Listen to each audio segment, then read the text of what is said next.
Assalamualaikum warahmatullahi wabarakatuh. Baik teman dahar, saya akan share satu strategi.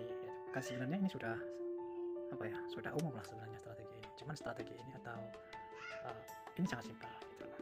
Gimana cara saya trading di dalam market USD ini itu cukup simpel. Cukup apa? Ya cukup cari di mana harga itu menembus sesuatu level. Nah, contohnya seperti ini ya. Contohnya seperti ini. Nah, ini kenapa saya tadi sebenarnya saya itu sudah telat untuk entry buy-nya. Jadi saya melihat di sini ada ya break level resisten ya di M15. Sebelumnya itu ya kita harus identifikasi dulu marketnya itu. Kenapa di sini ada swing market struktur yang internalnya. Internal artinya dia di bawahnya, di bawah time frame M15. Itu ada internal level yang perlu di break lalu di break lagi. Setelah di break lagi. Seperti ini ya. Nah, ini adalah resisten yang sudah diberi oleh harga. Lalu dia membentuk support di sini. Support tersebut adalah level di mana biasanya harga itu akan bereaksi pada support yang sudah terjadi atau terbentuk sebelumnya.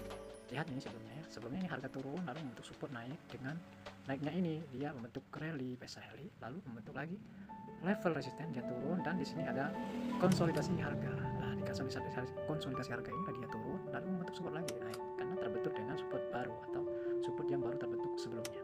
Lalu dia naik ya. Nah, di sini yang disebut dengan market swift ya, ya. Ini adalah market swift ke atas lalu swift ke bawah, swift dengan shadow. Nah, dia lalu naik membentuk support lagi.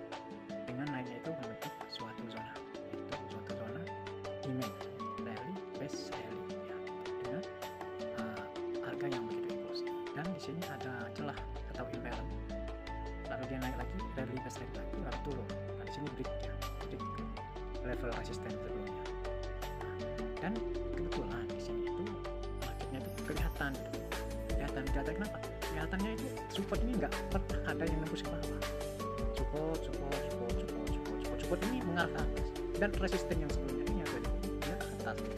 Sedangkan harga tertingginya di sini, kita lihat dulu. Kita jaga lah ini. Nah, itu harga tertingginya barusan. Nah, harga terendahnya ini harga yang turun ini dari harga tertinggi ini dia sudah tidak nembus harga terendahnya sebelumnya.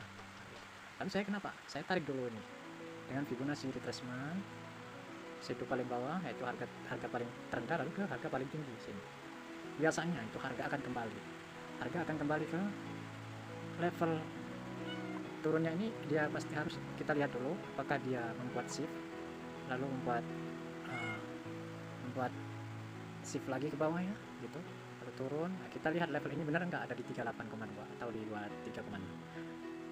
Jadi ini yang saya tadi sebenarnya udah telat saya masuk untuk entry itu telat.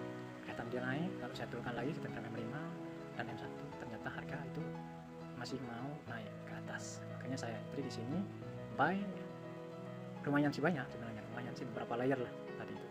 Ya alhamdulillah market sesuai dengan bukan market pengikutan saya, enggak, saya memang kebetulan market itu sesuai dengan analisa saya. Itu saja. Dan yang saya pelajari dari banyak orang ya, dari banyak master trading dengan gayanya masing-masing, dengan gayanya mereka membaca harga bagaimana. Nah, itu saya pelajari dan yang paling bagus sebenarnya memang market structure ini. Jadi perlu kita mempelajari support resisten, supply demand itu perlu sebenarnya. Ya memang di time frame kecil itu ada support resisten. Nah, itu support resisten supply demand di time frame kecil itu sebenarnya itu yang perlu kita benar-benar analisa dengan begitu cermat ya. Harus teliti. Karena kenapa? Di time frame kecil tersebut itu adalah tempat-tempat likuiditas yang banyak sekali situ. Jadi intinya harga itu perlu likuiditas. Mau naik mau turun, ketika naik dia perlu turun.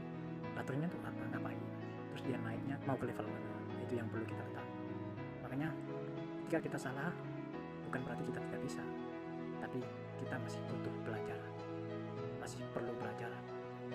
Tekunlah belajar ya, janganlah trading akun real yang kalau mau akun real ya saya saranin untuk menggunakan sen untuk mempelajari sebuah strategi, satu strategi, dua strategi itu pilih yang mana yang paling cocok. Sebenarnya dalam analisa itu saudaraku sebenarnya kita itu butuh kesabaran menunggu harga turun ke zona yang sudah kita marking sebelumnya. Jangan kita karena memang psikologi di dalam market itu penting. Ketika harga turun tapi dia belum sampai kepada mapping kita ya, planningnya pun kita misalkan mau buy, planningnya di harga segini sekian, ternyata harga belum nyampe ke zona yang kalian itu marking, karena ikut-ikutan akhirnya mungkin dia akan turun itu kayaknya sih mau turun ke ini kayaknya. Nah, ketika kita entry sell ya dengan mau ambil karena harga turun, mau apa pikiran kita itu atau menurut kita itu harga ini pasti akan ngambil ke entryan itu tadi, ternyata apa, kita entry sell malah terbang. Nah, setelah kita close kita entry buy malah turun. Nah, itulah sebabnya kenapa kita butuh sabar, saudaraku ya. Jadi bersabarlah dalam belajar, karena semua itu ada ilmu. Market structure, price action, apapun itu, supply demand, support resistance, apapun itu, kita perlu bersabar dalam bidang itu, karena ini bisnis, bukan suatu perjudian. Itu saja saudaraku, yang mohon maaf apabila ada kesalahan, kata-kata yang mungkin kurang jelas atau kurang berkenan di hati saudaraku.